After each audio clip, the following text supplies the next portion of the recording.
Hello and welcome again to another episode of Battle Ready.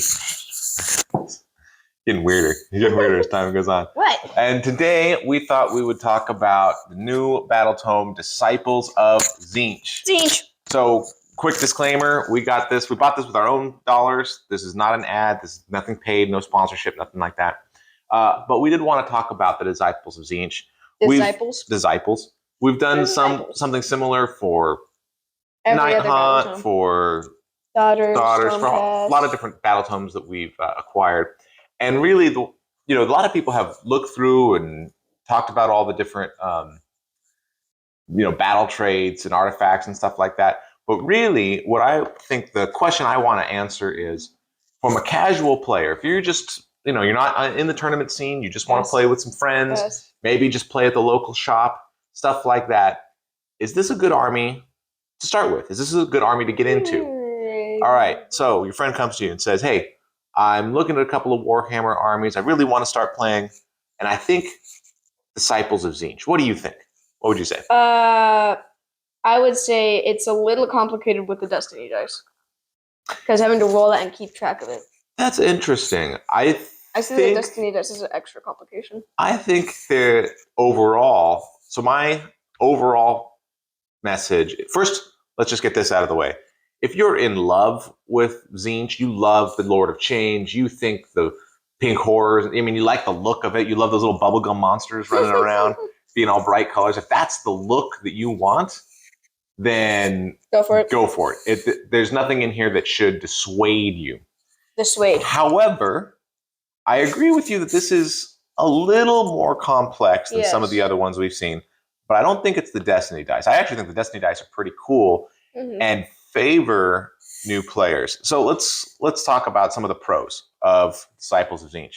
I'm going to put as a pro the Destiny dice. And the reason is I don't think it's that hard to keep track of.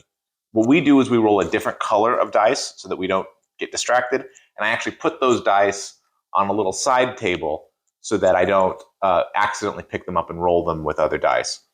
But one of the reasons I think it's good for new players is that makes the army a little bit more forgiving. So especially if you're the kind of person that loves big moments or whatever, you can absolutely guarantee a big moment by using some Destiny dice, right? If there's a part and you're like, oh man, I really want to kill this guy, or oh, I really need to roll this save, or I really need to pass this battle shock, Tzeentch gives you the tool to do that. Unless you have the wrong dice. A limited number of times. Yeah. If you roll badly on your Destiny dice, that's the thing. Unless you get the artifact that lets them reroll. It's a limited number of times, but you can do that. So in that way, it can be a little more forgiving. What else do you think is a plus for a newer player? You get bubblegum monsters. Yeah, I do think that is sort of cool. I really like the aesthetic of Tzeentch. I think that is pretty cool. One thing I would put as a positive is in Tzeentch, you get to play in every phase. You're going to have magic, so there's stuff to do in the hero phase. So much magic. You got movement. You have a lot of shooting, unlike the other Chaos armies, which have not a lot of shooting, acolytes. But some. Oh, the Acolytes. Yeah, the Acolytes have it. The Horrors have shooting. The, what do they call them? Skyfires, the Burning somethings. There's a lot of units with shooting in Tzeentch. The Exalted Flamers of Tzeentch burning chariots? Yes, the Flamers, yes. Exalted Flamers of Tzeentch on chariots. So, and then, of course, charge, combat, battle shock. So you get to play in all the phases, which is sort of cool. There's nothing in this, if you play, sometimes you play a destruction army, and there's, if you don't bring a wizard, there's nothing for you to do in the hero phase. That's it. You're done. Command points and heroic actions. Yeah, everybody gets a heroic action. But other than that, you're not your hero phase is pretty short. Yeah. You roll for your command point, and then you move on with life. And you get to squish stuff. Not in the hero phase. Not usually in the hero phase. If you're an Alpha Striker army, like Iron Jaws. Not usually. Well, Iron Jaws have a special command ability, but not usually do destruction armies act in the hero phase. So, I think that's a positive. You have other positives? I had one. Oh, I have more of a weird thing. All right, what's your weird thing? Almost all the models have Exalted Flamer of Tzeentch. Horrors of Tzeentch. Yeah, Tzeentch is very big on branding. He puts out everything is Fate Master of Tzeentch, right? He puts of Tzeentch at the end of his models. You don't see that with Nurgle. It's not like something of Nurgle. You don't see that much with Slaanesh. You don't even see that much with Khorne. Although you did see like Blood. I think it is Bloodthirster of Khorne. But definitely Tzeentch is the king of branding. He wants you to know who his guys are.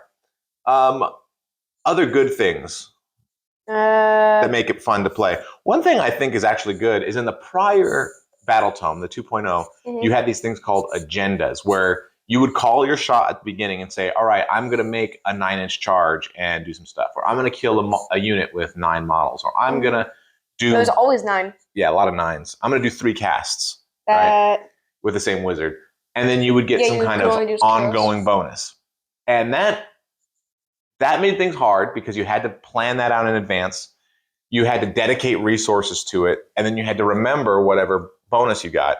In this one, they've taken all those same ideas and put them over into the battle tactics for Tzeentch. So that's sort of cool. So you get the same sort of flavor for it, but no longer do you like really have to do every single one of them to feel like you're getting the most out of your battletome. Now for the cons. Well, I got one more plus. How many do you have? A lot. I think there's a lot of good things here. The other thing that's really cool is I think Tzeentch with the Lord of Change or Kairos Fate Weaver have a good centerpiece model. Yeah. I think that's pretty cool. When you're starting out an army and you want to know if it's right for you, having a cool model in the middle, whether that's a Lord of Change or a Black Coach or a Keeper of Secrets or whatever, some big cool thing that has a commanding presence on the battlefield. I think that does a lot to sort of inspire fun in the game and to really feel like you're doing something. It inspires fear in your enemy. That's just cool. So I like that. All right. From a casual perspective, what are some cons? There's a lot in the hero phase. Yeah, the hero phase is pretty big. And that's actually my first con is there are a lot of spells. So many spells. And once you're casting as many spells as you can cast in Tzeentch, you have to remember a lot of buffs. Yeah. I mean, some of the spells just do damage or whatever, and that's fine. Those spells are fine. But a lot of them are like, this unit gets +1 to hit. Oh, that enemy unit gets -1 to wound. Oh, this thing over here gets no battle shock. Oh, this thing over here.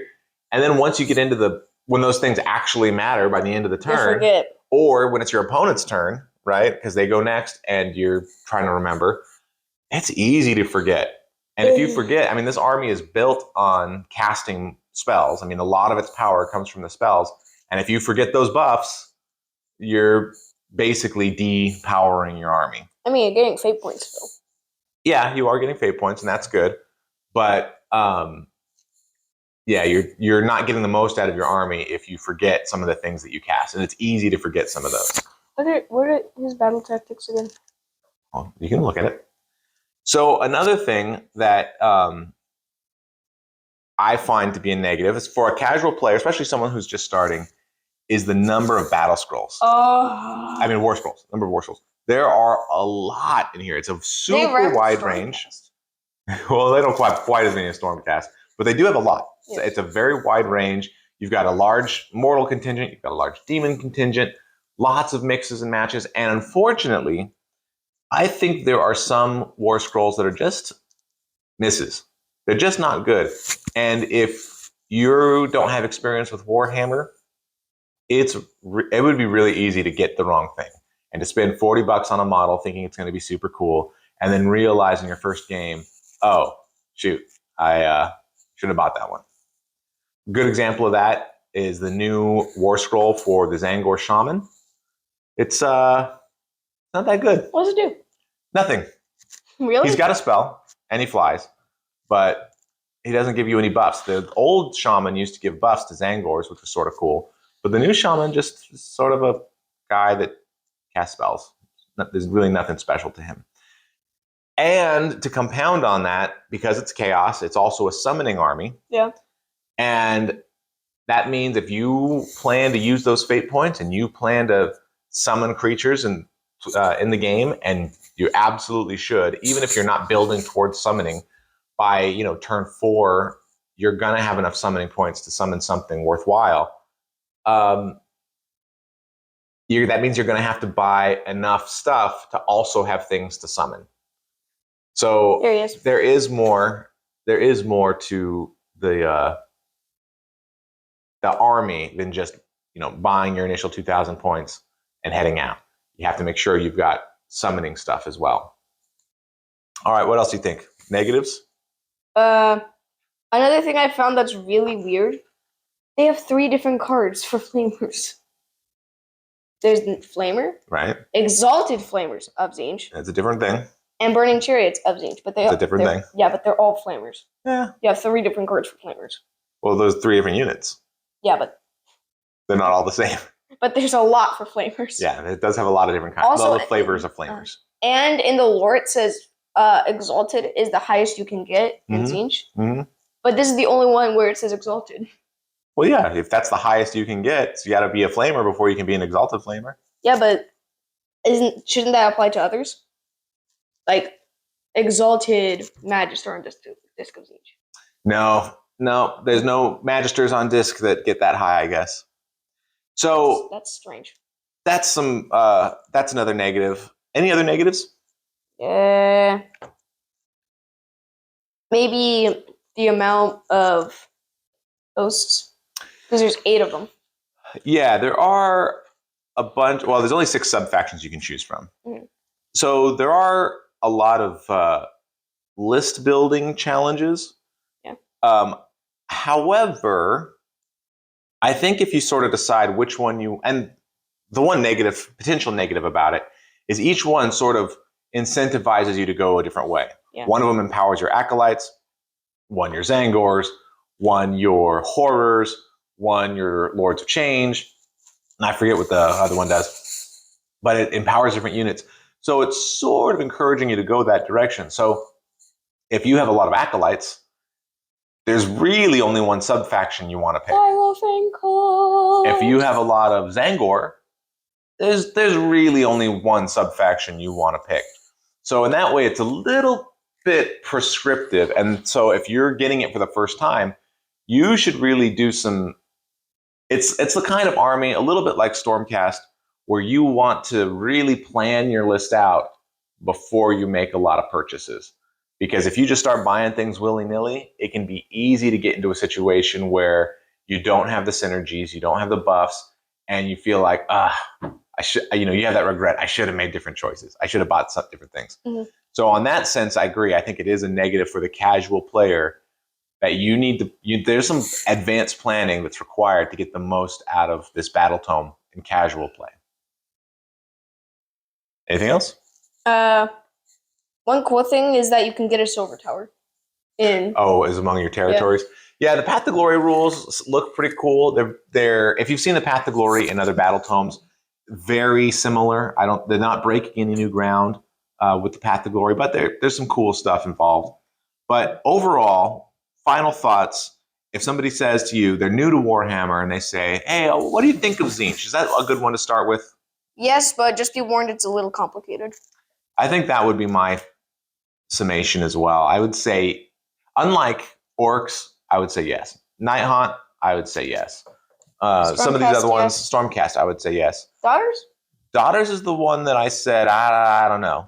And that's still my thought. But this one, Disciples of Tzeentch, is a sort of a yes, but.